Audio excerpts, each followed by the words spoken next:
民众穿雨衣走在路上，下一秒旁边的老树不敌强风，应声倒下，被连根拔起，场面相当惊人。换个角度看，民众眼睁睁看着路树倒塌，就怕被波及，吓得倒退好几步。就突然嘣一声，然后就被惊醒了，然后想说发生什么事，然后就突然发现，哇，很壮观的画面。我的厝啊，还听砰一大声，出来看去一站。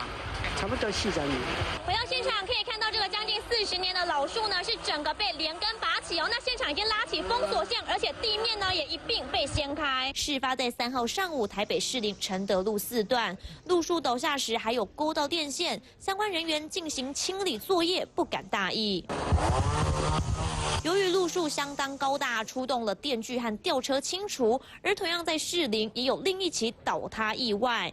一辆公车刚开过，旁边一棵长10公尺的路树被风连根拔起，直接断裂，挡住马路。后方轿车也赶紧刹车，差一步就被砸到。第一个时间就赶快打给派出所请求支援先维管交通。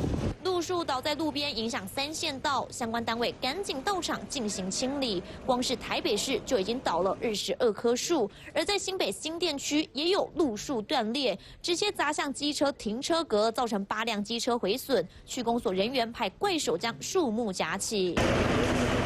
双北路树接连倒塌，好在没人受伤。台风来袭，威力不容小觑，就怕又有灾情传出，相关单位绷紧神经，全力备战。3立新闻孟国华、林玉君台北从。